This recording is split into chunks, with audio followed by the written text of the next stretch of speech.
sa akin si President Bongbong Marcos. Apay nga isulat ini binotos ni sir. Ah, kasi kung bakit siya ang binotos ko dahil alam naman natin na si Bongbong Marcos ay yung tatay niya naging presidente rin noong 1970s, halos 25 years yata na nilibis si alam niya yung mga nung presidente pa yung papa niya lagi lagi niyang kasama yung anak niya na pupunta sa ibang nasyon. Kaya ngayon, dahil siya ang binotos ko dahil alam niya yung ginagawa niya, tapos alam natin na nag-aaral siya sa ibang bansa at napakagaling. Kaya alam niya yung mga pangailangan ng mga kababayan nating mga Pilipino. Sa tingin mo sir, may tutulong ba siya sa atin?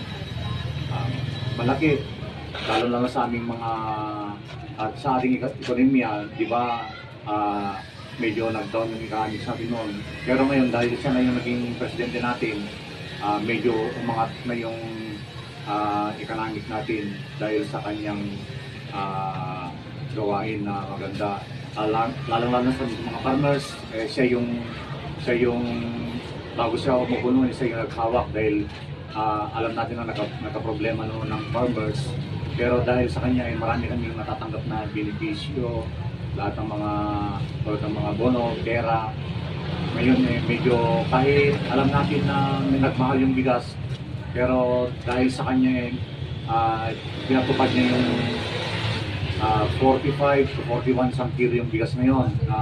Totally na pag hindi mo tutuparin yun magkakasala ka sa batas. Kaya yan yung mga magandang ginagawa natin sa Sweden. Sir, adati pas, hindi pamilya dapat adati pas na nga corruption. Ang bakit aramidin ulit ni Bongbong Marcos Agay?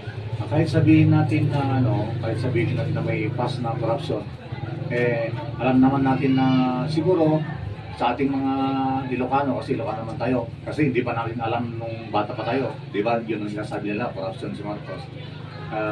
Sa akin lang man, siguro hindi naman may time din siguro na gumawa siya ng ganon, pero hindi naman siguro lahat na, kasi payaman na si Marcos alam naman natin na si president natin, siguro dahil ayaw naman niya na magkasala, na magkukurap na yun, parang hindi na siguro, kasi payaman na siya Thank you, sir. Sige, welcome.